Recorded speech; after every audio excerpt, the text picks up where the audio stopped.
Thank you. Before Rabbi Goldfarb begins the service, if you'll take a moment, please check your cell phones, that they're in the silent position, maybe turned off completely.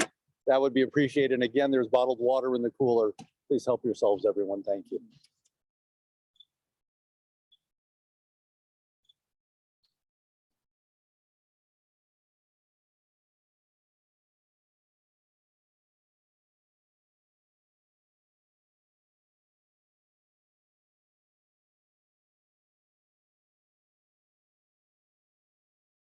Zoom.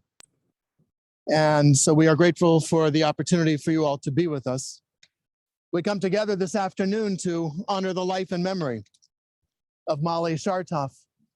We are deeply, deeply saddened by the death of this strong, independent, smart, and intelligent woman, a woman who did for others, who faced challenges and adversity with poise, dignity, and perseverance. A woman with a presence, a loving daughter, sister, mother, wife, grandmother, great-grandmother, aunt, and dear friend. A woman devoted to her family and to her community. And so we assemble in the shadow that has darkened our lives.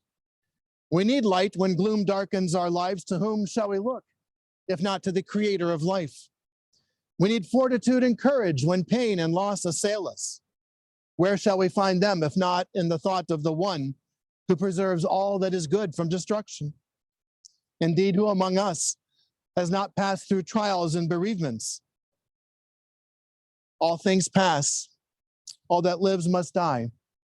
All that we prize is but lent to us, and the time comes when we must surrender it. We are travelers on the same road that leads to the same end. And so we listen to words of our tradition, searching for meaning, words searching for comfort, words reminding us of the blessings of life. We who remember are like artists. We are aerialists on a swinging trapeze, letting go of one ring to catch a hold of another. Hold on and let go. A subtle duality that endows our life with meaning, neither denying the past nor foreclosing the future. We are part of the flow of life, the divine process which gives and takes, creates and retains. We too must give and take. We too must seize hold and let go. Rabbi Alvin Fine wrote, "Birth is a beginning and death a destination, but life is a journey, a going, a growing from stage to stage, from childhood to maturity and youth to age, from innocence to awareness and ignorance to knowing, from foolishness to discretion and then perhaps to wisdom, from weakness to strength or strength to weakness and often back again, from health to sickness and back we pray to health again, from offense to forgiveness, from loneliness to love, from joy to gratitude, from pain to compassion, from grief to understanding, from fear to faith, from defeat to defeat to defeat, until looking backward or ahead, we see that victory lies not at some high place along the way, but rather in having made the journey stage by stage, a sacred pilgrimage. Birth is a beginning and death is a destination, but life is a journey, a sacred pilgrimage made stage by stage, from birth to death to life everlasting. Perhaps the wisest of all words that capture the irrevocable rhythms and patterns of our mortal life are the words of Kohelet, of Ecclesiastes. L'chol zman ve'et, l'chol chefetz, takat hashamayim. For everything there is a season, a time for every experience under heaven. And this is a time of remembering. For it is through remembering that we show gratitude for a life that has been but loaned to us. And so let us apply the healing ointment of memory to our wounded hearts. I first met Mollie when I became the rabbi at Temple Beth Or in 2008. But there is so much more to Mollie than those past 13 years. I'm grateful to Jerry and Danny, Diane, Howard, Steve, and Michelle, who shared so much about their mother and grandmother, and from whom we will hear during our service. Mollie was born 17 years ago to Nathan and Becky Samarel in Harlem, New York. She's one of two children born to Nathan and Becky and is preceded in death by her parents and by her sister, Rachel Hawkins. She's survived by her half-sister, Liz. Mollie died just 12 days shy of her 98th birthday.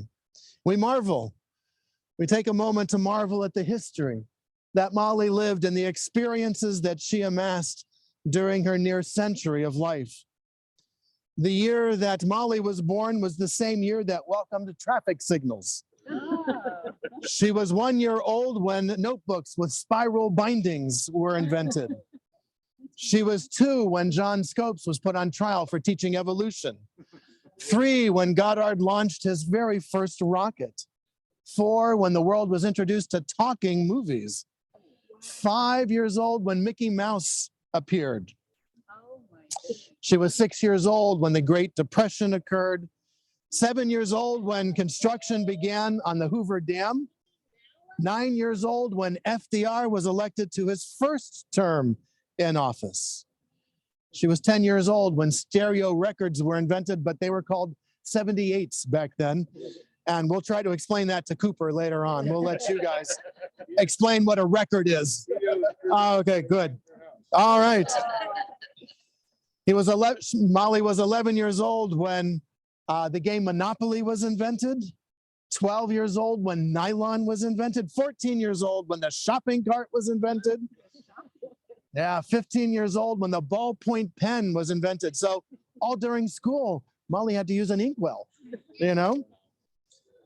She was 15 years old when instant coffee was invented and when Kristallnacht occurred, spelling the beginning of the end to much of European Jewry. She was 18 years old when the United States entered World War II, 19 years old when the first computer was invented, but it required a floor of a building and several air conditioners to keep it from catching fire.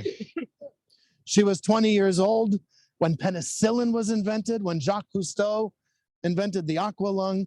She was 21 years old when FDR was elected to his 4th term in office.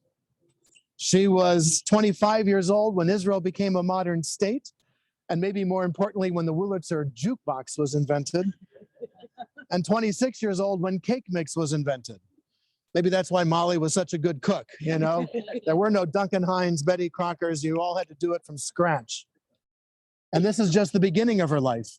We have yet to get to spaceflight, landing on the moon, the internet, our cell phones, all of these wonderful technologies that we take for granted. Mollie and her family settled in Southern California when she was 14 years old. Her mother, Becky, was a seamstress, I learned, who could not only make the most wonderful of clothes, but with a touch could identify the tailor of your article of clothing. She would meet and later marry Norman Schartoff. It started as a blind date, I learned. And the interesting aspect is that Mollie was keeping an eye out the window for her beau. At the same time, her beau was driving by, checking her out. Their first date turned into a second and then a third, and needless to say, the rest is history. It was love at first sight.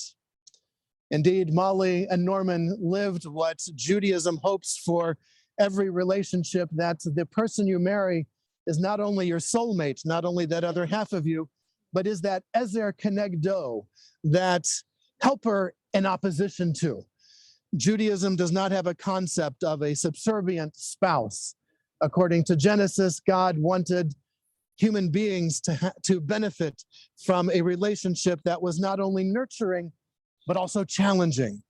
And Norman and Mollie's relationship was both nurturing, as it was also challenging for the two of them. They grew together tremendously and literally danced in each other's circle to the music of life, and added to their family tree 2 children, Jerry and Diane. A family tree that with Carol and Howard has grown to include 5 grandchildren: Jeff, Danny, David, Steve, and Michelle. Hope I got that one all right. And with Carlos and AJ, 3 great-grandchildren: Daniela, Cooper, and Malia. Very good. She was always so proud of her family, and during my visits, she would point to her collection of rogues gallery, shall we say, the pictures of the family members in various settings, all sharing time with Mollie and with themselves. She so loved her family and loved the pride. You could feel the pride that she had in her family and the growth of her family and the accomplishments of her family. And it is to the family that I now turn to help share memories of the woman they knew far better than I could ever echo. I begin with her favorite daughter, Diane.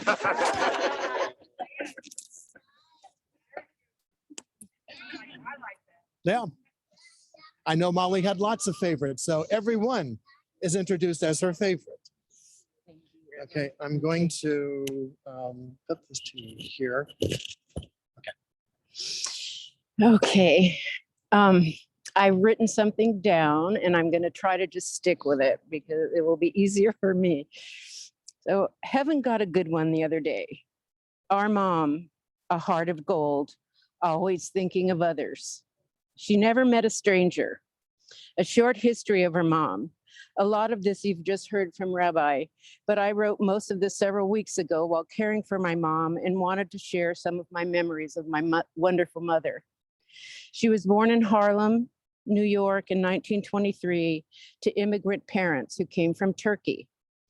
Her early years were difficult. Her parents had a difficult marriage and there was so much uncertainty in their lives. They traveled back and forth between New York and California numerous times to start a new life. Her parents divorced in the late 30s. At that time, Mom moved back to Los Angeles with her mother and sister Rachel. She met our dad on a blind date when she was 16. Love at first sight. They married 6 months later when she was just 17. Jerry was born when she was only 18.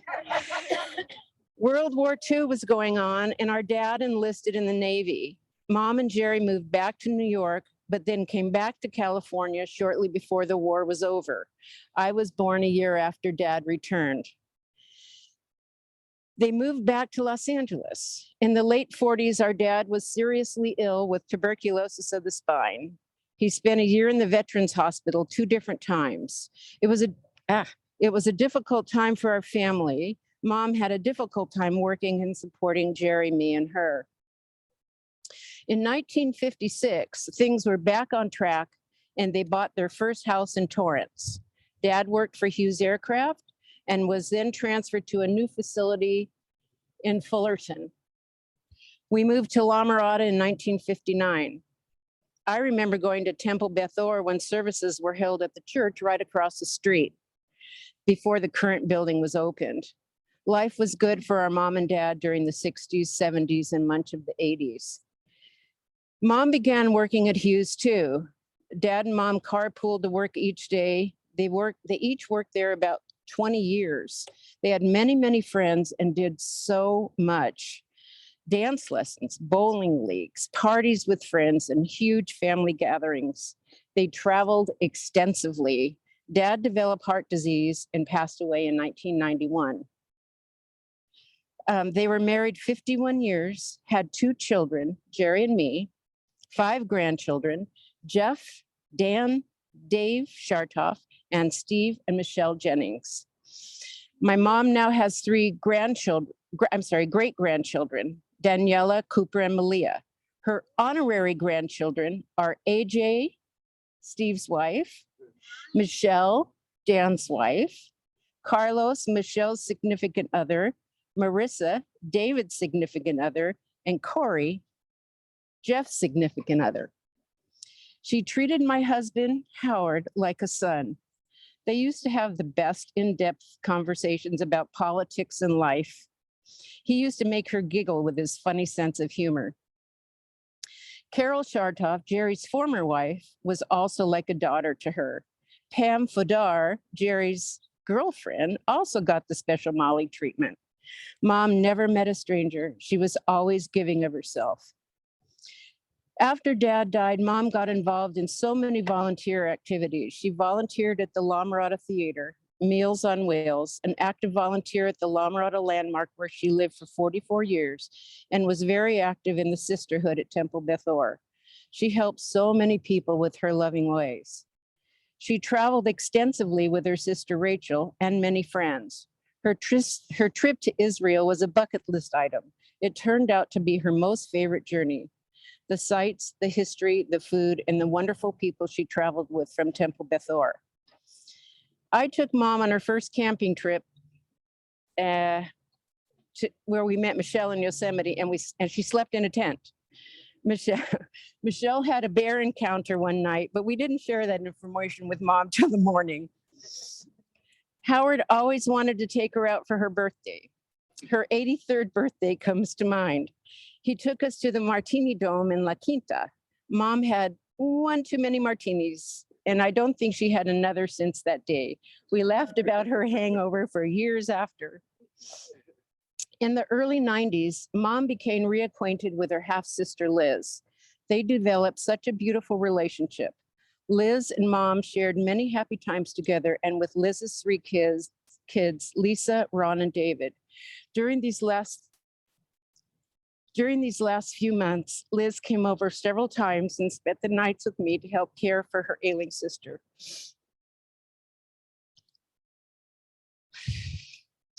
Mom always wanted to help. So during summer months, when I worked at Magnolia Elementary, she used to help me by putting barrels and barrels of mail in the teacher and staff's mail slots. She would spend days sorting the mail, most of it junk mail, but enjoyed meeting so many teachers and staff. She became a beloved volunteer at the school where I worked. To this day, I have friends who tell me how much they enjoyed her. She never met a stranger. I can't help but think about her loving ways. She never met a stranger. She loved unconditionally. She was always smiling, except for when she got angry. She was always thinking of others, even before herself. When the grandkids were little, she and Dad were always there to cheer them on, whether it was a game or a ballet or a piano recital. She had so much love to give all the time. She had a very full life, enriched by her love of family and friends. My son, Steve, said, "Grandpa is waiting for her so they can dance. Dance on, Mom. Rest in peace." I'm not sure how to do it.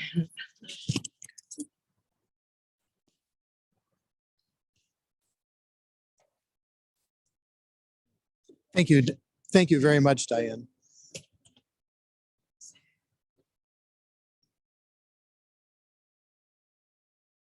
We now have a chance to hear from one of Mollie's favorite grandsons, Steve.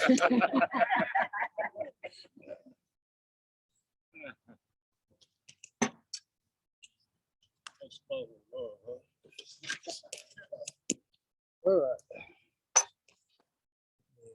This to you here, sir. Took me up. I wrote some stuff last night. I just wanted to share some things about my grandma. Here we go. Growing up, I was lucky enough to have two wonderful grandparents. My grandpa and I were best buds, and we did all kinds of stuff. We watched bowling, played golf, baseball, football. One thing comes to mind every time, first inning in a baseball game, I say the leadoff guy get a hit. My grandpa goes, "Oh, there goes a no-hitter." So I say that every single time. My wife looks at me like I'm crazy, but I still say that. I used to always love how much my grandma and grandpa loved each other. I loved the way they looked at each other. They would dance all the time around the house, and he would sing. He was always singing. When I was a senior in high school, my grandpa passed away. I was crushed. We all were. The leader of our family was gone. My grandma lost her knight in shining armor.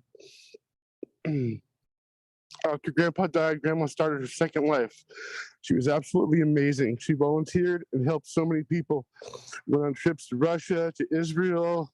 She was amazing. She volunteered 10 days a week.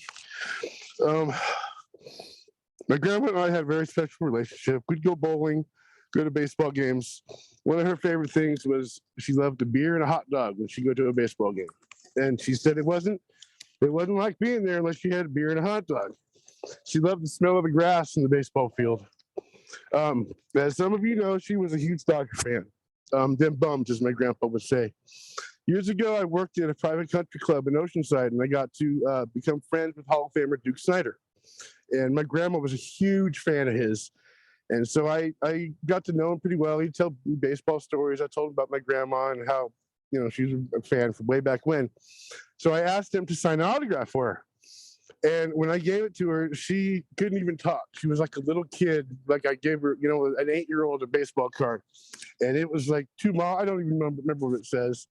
To Mollie, thanks for being a fan all these years, Duke Snider.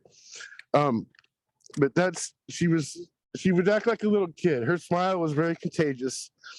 And the truly amazing woman who did so much for her family and friends.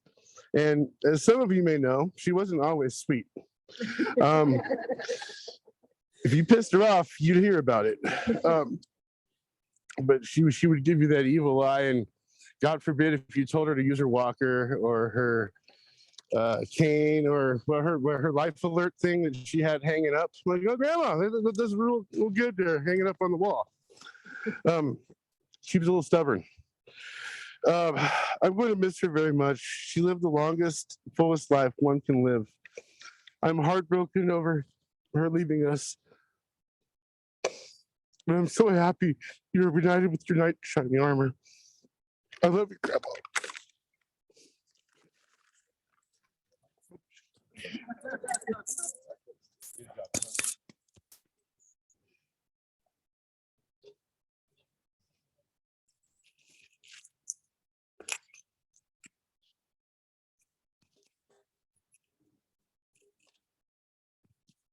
And I believe we also have some words from AJ to be shared.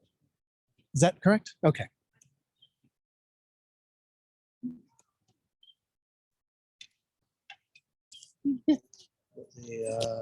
You can either. Sorry. I'll let you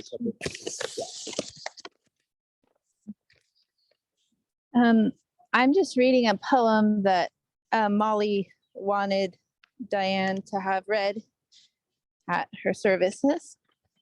It's called Afterglow. I'd like the memory of me to be a happy one. I'd like to leave an afterglow of smiles when the day is done. I'd like the tears of those who grieve to dry before the sun of happy memories that I leave behind when day is done. She wrote it in her own mind. I was lucky enough to know Mollie when all smiles all of the time. I never saw her angry or sad. And I feel lucky to, even though it's a short amount of time, I felt like she treated me like one of her grandkids. And I'm gonna miss her. And I'm so thankful that Cooper got to meet her.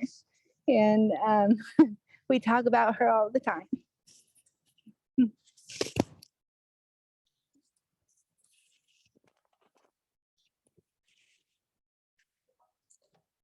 Thank you very much, AJ. Michelle is unable to be with us, although she is with us on Zoom, Mollie's granddaughter. She wrote the following. All of my memories of my grandma are positive and cheerful. I always knew how much she loved me, and she knew and knows how much I loved her.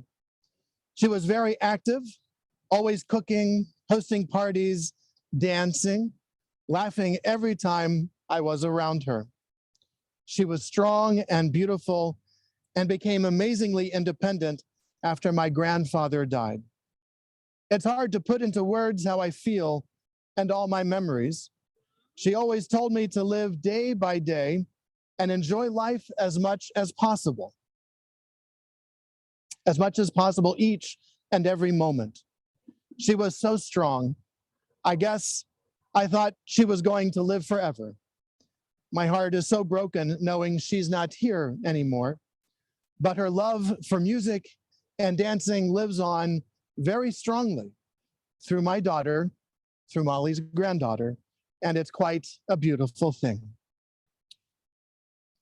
Indeed, Mollie's sense of independence is renowned and well known to all of us.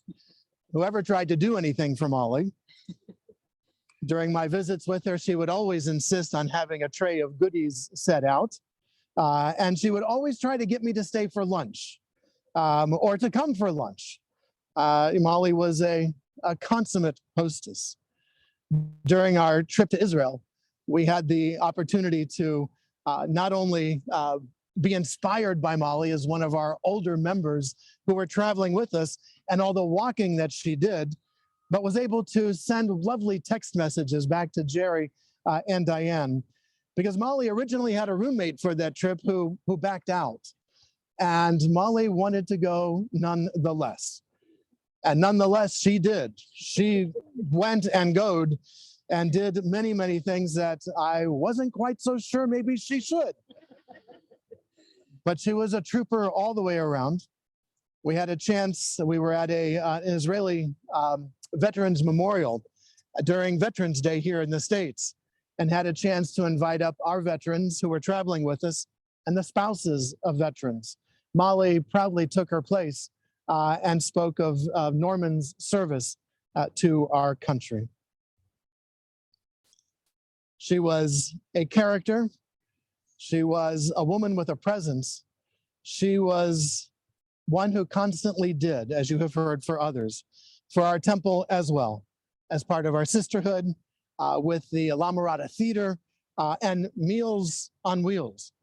When I started a temple and found out that Mollie was a driver for Meals on Wheels, delivering food to people, my first thought was, oh, good. My second thought was, oh my. But no, she was and did. Her absence does indeed leave a hole in our hearts, in our lives, that little bundle of energy, that bundle of hospitality, that bundle of goodness, and that bundle of independence. Carol Schartoff asked that I shared this poem. It's called Death is Nothing at All by Henry Scott Holland. Death is nothing at all. It does not count. I have only slipped away into the next room. Nothing has happened. Everything remains exactly as it was. I am I and you are you. And the old life that we lived so fondly together is untouched and unchanged. Whatever we were to each other, that we are still. Call me by the old familiar name. Speak of me in the easy way which you always used. Put no difference in your tone, wear no forced air of solemnity or sorrow. Laugh as we always laughed at the little jokes that we enjoyed together. Play, smile, think of me, pray for me. Let my name be forever the household word that it always was. Let it be spoken without an effort, without the ghost of a shadow upon it. Life means all that it ever meant. It is the same as it was before. There is absolute and unbroken continuity. What is this death but a negligible accident? Why should I be out of mind because I am out of sight?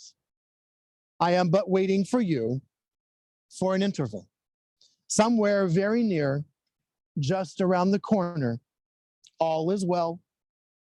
Nothing is hurt. Nothing is lost. One brief moment and all will be as it was before. How we shall laugh at the trouble of parting when we meet again.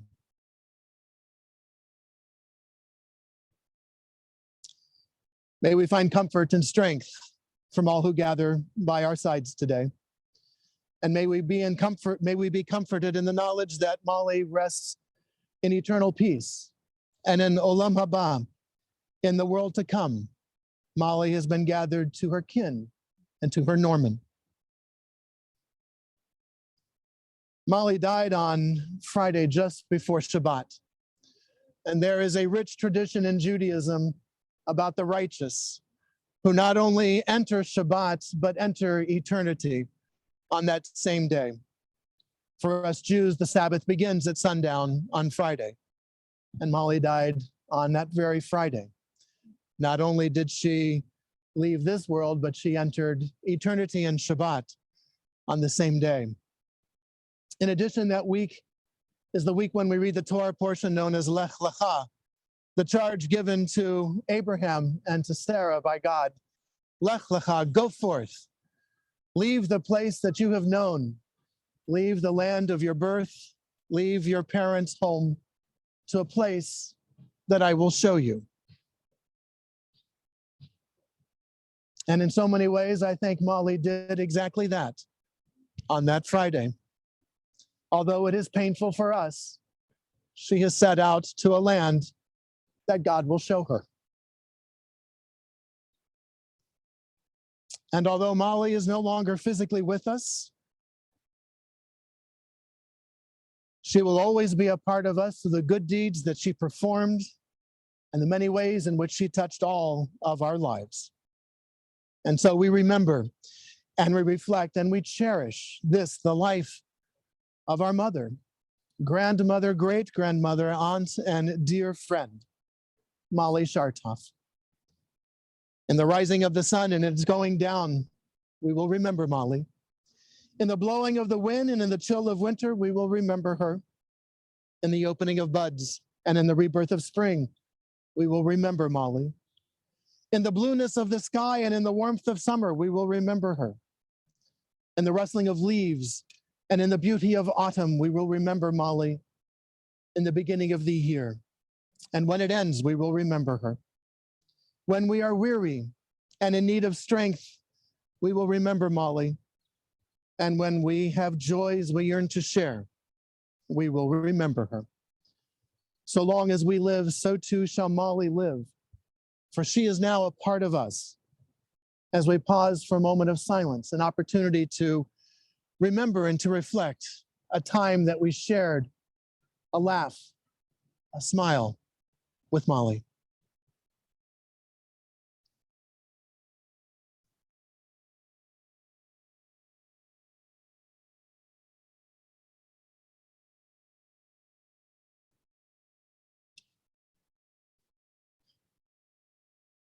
Judaism teaches us that death is part of the fabric of life.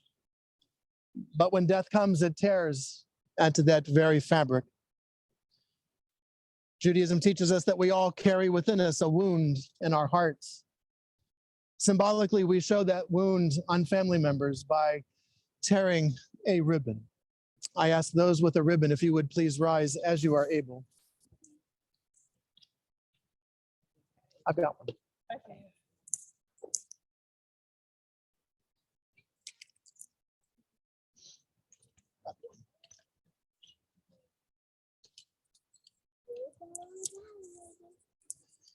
Tear this ribbon to show how Mollie's life has left you with a wound deep in your hearts, and how her death has torn at the very fabric of your lives. And yet with this ribbon, I'll try to draw my own blood. With the tearing of this ribbon, we know that there are things that cannot be redone, this ribbon being one of them. And yet, it's a broken ribbon. Yeah, no problem. And yet this ribbon also teaches us that when we combine our strengths and our sorrows with a loved one, we are able to bear and endure the tearing that has come with the death of Mollie. I ask you to repeat after me. Baruch atah Adonai Eloheinu notea betochenu chaye olam. We praise you, O God, who created us in your image and has implanted within us immortal life. You may be seated.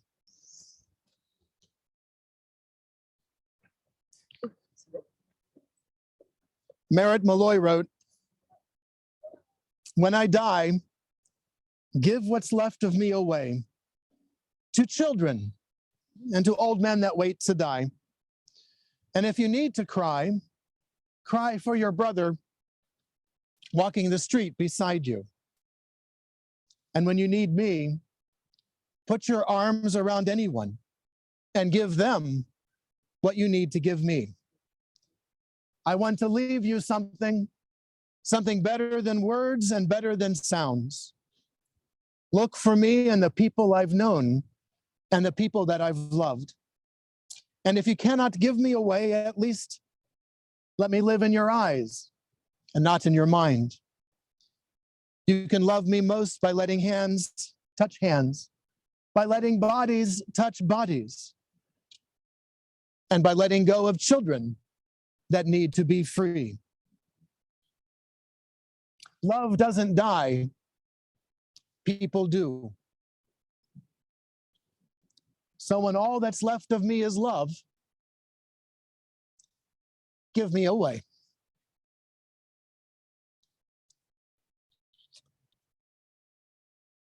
Indeed, love is the theme of our next prayer. The traditional prayer we share, a prayer known as the El Malei Rachamim. It speaks of God as a compassionate being, yet we speak this prayer at the time when we are most overcome by some of our strongest of emotions: grief, pain, and loss. But these feelings and these emotions are a result of a beautiful gift, the gift of love. The opposite of love is not hate. Ask any child, any parent, any spouse, any sibling, any partner. The opposite of love is apathy. And where there's apathy, there is no loss, there's no grief, there is no mourning. But neither is there any laughter, neither is there any love. And so this pain that we feel is a result of God's gift, our ability to love. As a tribute to Mollie's memory, to all that she brought to our world and to our lives, I invite us to rise as we are able for the El Malei Rachamim.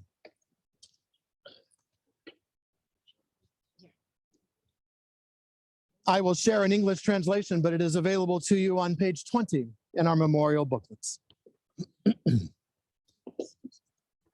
El Malei Rachamim shochein bamromim Hamse menucha nechona tachat kanfei hashchina im kedoshim etoharim kezohar haraki amazirim et nishmat yakirenu v'yididenu shachala olama began eden timenuchata baal harachamim Yastireya beseter kanafecha le'olamim v'yitzor b'tzor hachayim et nishmata Adonai hu nachalata v'tanuach b'shalom al mishkava v'nomar amen. Compassionate God, eternal spirits of the universe, grant perfect rest in your sheltering presence to our beloved Mollie Schartoff, who has entered eternity. O God of mercy, let her find refuge in your eternal presence, and there, in the shadow of your wings, let her soul be bound up in the bond of everlasting life. God is her inheritance. May Mollie rest in peace. And let us say, Amen. We may be seated.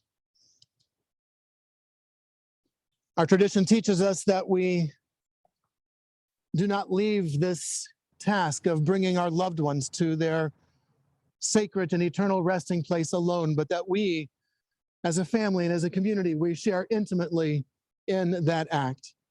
And so in our presence, in a moment, we will lower the urn into the ground. We will allow family members the opportunity to shovel in some shovelfuls of dirt or to drop in a flower, if you would prefer, as our final way of honoring Mollie. That this is just not left to strangers, but that we who loved her most are here to bring her to this eternal and sacred place. Yes.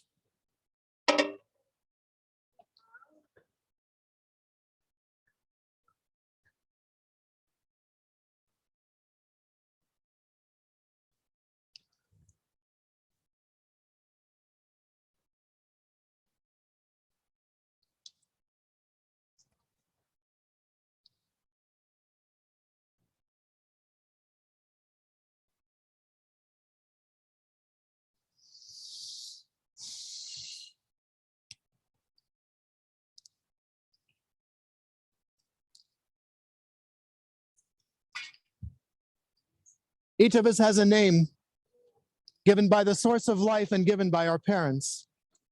Each of us has a name given by our stature and our smile and given by what we wear. Each of us has a name given by the mountains and given by our walls. Each of us has a name given by the stars and given by our neighbors. Each of us has a name given by our sins and given by our longing. Each of us has a name given by our enemies and given by our love. Each of us has a name given by our celebrations and given by our work. And Mollie was known by many names. She was mother, grandmother, great-grandmother, aunt, dear friend. She was dance partner, bowling partner. She was volunteer. She was all of those things and more. And each of those names capture a facet of the gem of the woman who was Mollie Schartoff, a gem entrusted to our hearts and to our memories. We say shalom and not goodbye. For shalom is goodbye and hello and wholeness and peace, all wrapped up into one word. And in one breath, we too say goodbye to a hand to hold, a kiss and a tight embrace. And in the same breath of shalom, we say hello to an ocean of memories, a rush of emotions, gratitude and sorrow, tears and laughter, trembling and fatigue, all in one breath. Oh God, help us to understand that grief and love go hand in hand, that the pain which loss inflicts is a measure of a love that is stronger than death. All things pass. All that lives must die. All that we prize is but lent to us, and the time comes when we must surrender it.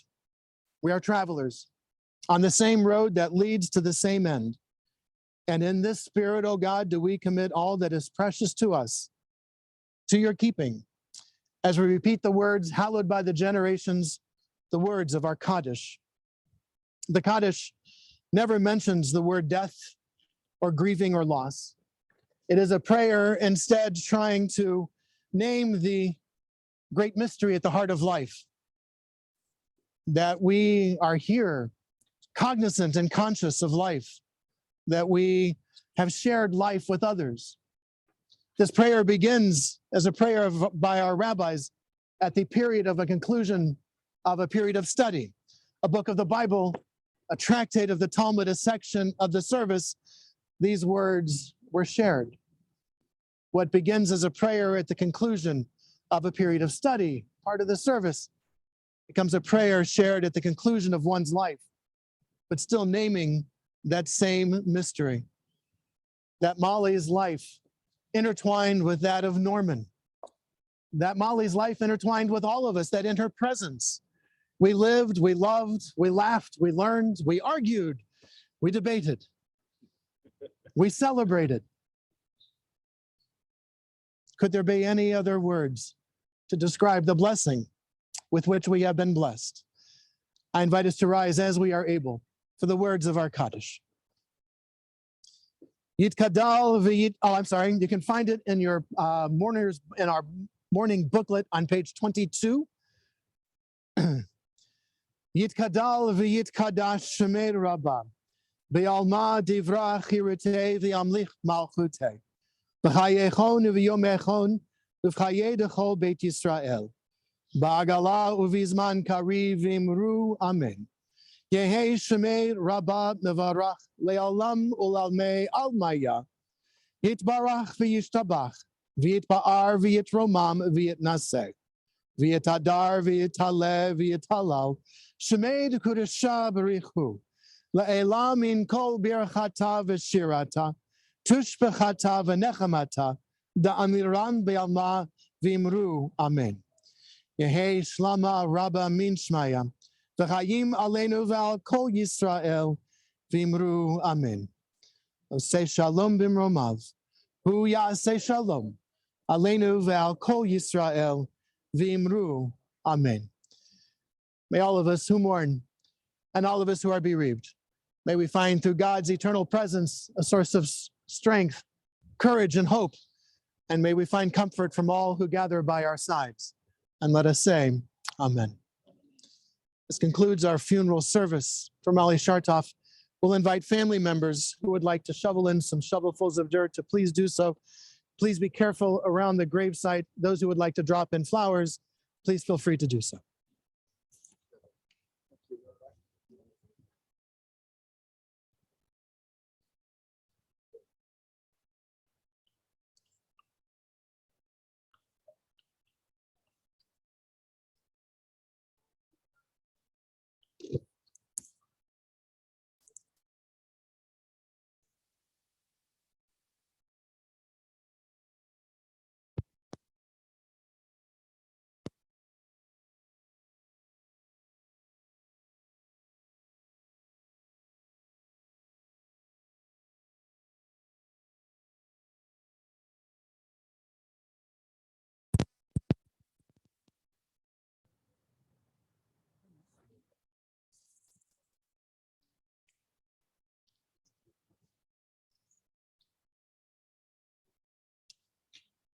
To those of you who have joined us on Zoom, this has been recorded and will be made available. We're going to conclude our service at this point. I am not aware if there are plans to provide a Zoom interface at the temple for the, I'm sorry, not at the temple, but at La Mirada Landmark for the reception following the service. But on behalf of the family, I thank you all for joining us. I'm grateful to Mount Sinai for providing us with a Wi-Fi hotspot to enable us to stream our funeral service. May Mollie's memory be a blessing for us all. Thank you all very much for joining us.